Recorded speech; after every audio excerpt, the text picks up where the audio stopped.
I find the different levels of souls are generally on 3 different levels, although I can keep this simple and just say beginner and advanced. In my book, I describe them as beginner, intermediate, and advanced, and there are a couple of grades in between that, but that is a general category.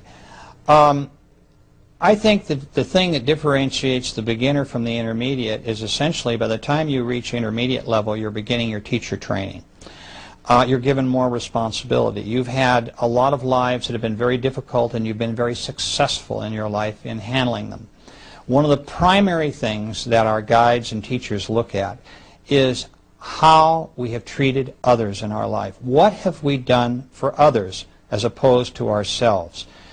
And if we find people who are really quite unselfish and giving people, we know that probably they're moving into the intermediate level. And from the intermediate level to the advanced level is the difference between a soul being kind of at the beginning stage of teaching to one that is a more advanced teacher. And those souls that are more advanced are into work that is very, very demanding. Many of them will have a number of people with whom they are teaching who are on Earth and on other planets. And it is also their responsibility in the spirit world to, if you will, run spirit groups as teachers, and to conduct lessons, and to work with individual souls on their own problems. So there's quite a difference between a beginner and an advanced soul.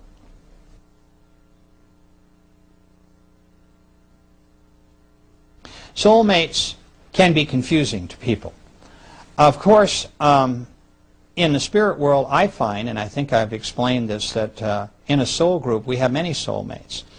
Our soul groups may be made up of 4 or 5 different people, or 25 or 30, depending on how quickly we're moving through into the more advanced stages.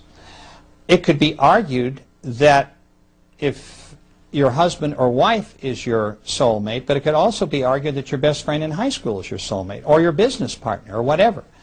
And it may well be true that they are all soulmates and all come from your spirit group.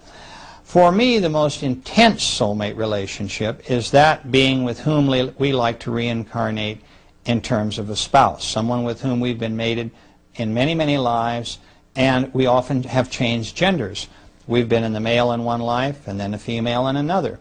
So this is another measure of the advancement of the soul, because I find, too, that if souls incarnate mostly as males or mostly as females, they haven't yet reached that intermediate level where they can interchange with ease. So soulmates are a very, very important aspect of our lives, and sometimes we learn our greatest lessons with our soulmates.